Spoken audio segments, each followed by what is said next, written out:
Doğu Türkistan'daki Çin Komünist Parti yetkilileri 11 Ocak'ta Uygur kadınlar üzerinde doğum kontrolü uygulandığını reddeden bir açıklama yaptı. Associated Press'e göre Doğu Türkistan'daki Xinjiang hükümet sözcüsü düzenlediği basın toplantısında halkın gönüllü olarak doğum kontrolüne dahil olduğunu ve konu üzerinde hükümetin hiçbir organizasyon veya zorlama girişimi olmadığını söyledi.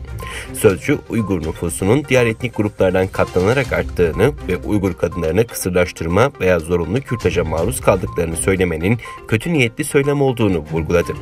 Geçen yıl Alman araştırmacı Dr. Adrian Zenz, Çin hükümeti bölgelerine dayandırdığı bir raporunda Uygur nüfusunun 2017'den bu yana Çinli yetkililerin Uygur kadınlarını aile planlaması adı altında zorunlu kürtaj ve kısırlaştırma yöntemleri sonucu doğurganlığını azalttığını ortaya koymuştu. Ayrıca rapor, Çin'in Uygurlara yönelik uygulamalarının açıkça bir soykırım olduğu iddiasıyla dünyada büyük tartışmalara neden olmuştu.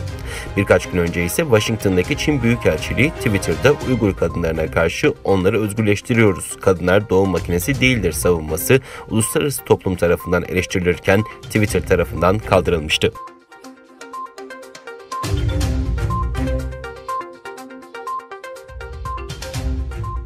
Çin'in Doğu Türkistan'daki Uygurlara yönelik baskıcı politikalarının incelendiği bir raporda Pekin'in soykırım yaptığına dair kanıtlara ulaşıldığına dikkat çekildi. ABD'nin Çin'deki insan haklarını takip eden iki partili Çin Kongre Yürütme Komisyonu Temmuz 2019 ve Temmuz 2020'yi kapsayan yıllık raporunu açıkladı. Komisyonun raporunda Sincan Uygur Özerk Bölgesi'nde soykırım olarak da sayılabilecek insanlığa karşı suç işlendiğinin yeni kanıtlarla daha da belirginleştiği belirtildi. Komisyon ayrıca Pekin'in baskılarının ABD'deki Uygurlara kadar uzandığını kaydetti.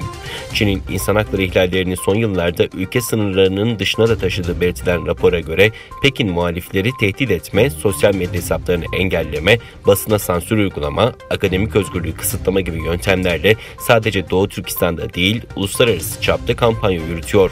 Çin Kongre Yürütme Komisyonu'nun da referans gösterdiği Alman araştırmacı Adrian Zenz, Çin'in asimilasyon politikasına dair elde edilen kanıtların belirli bir grupta doğumları engelleme gibi kriterleri karşılayarak bu kanıtların soykırımın en güçlü göstergesi olduğunu rapor etmişti.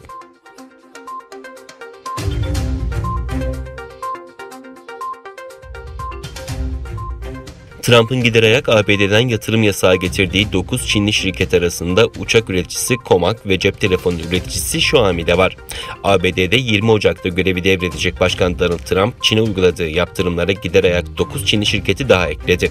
Çin ordusuyla işbirliği yaptıkları gerekçesiyle ABD'nin kara listesine alınan Çinli şirketler arasına katılan 9 şirket arasında uçak üreticisi Comac ve cep telefonu üreticisi Xiaomi de var. Bu şirketler ABD'li yatırımcıları 11 Kasım 2021 itibariyle kara listedeki şirketlerden çekilmeye mecbur bırakan yeni yatırım yasağına tabi olacak.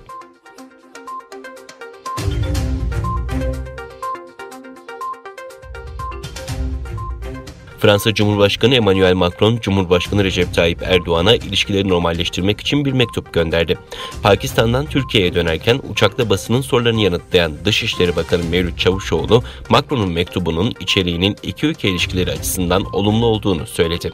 Erdoğan'a mektubun iletildiğini açıklayan Çavuşoğlu, ilişkileri geliştirmek istediğini, Türkiye'ye atfettikleri önemi ve önümüzdeki süreçte Cumhurbaşkanımızla görüşmeyi de arzu ettiğini vurgulayan, hatta bazı kısımlarında Türkçe ifadelerin bulunduğu bir mektup aldık ifadesini kullandı. Öte yandan Le Figaro, Erdoğan neden şimdi Avrupa'ya karşı tavrını yumuşatıyor başlığıyla çıkan bir yazıda ülkenin yaşadığı ekonomik sıkıntılar yüzünden Erdoğan'ın da AB'ye yakınlaşmak zorunda kaldığı yorumunu yaptı.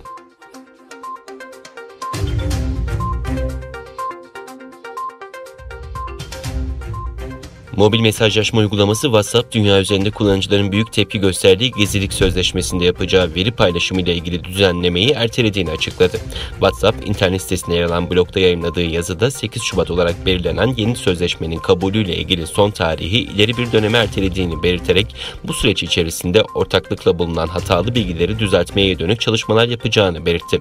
WhatsApp, en yeni güncellememizle ilgili çok fazla kafa karışıklığı olduğuna dair birçok insandan geri dönüş aldık.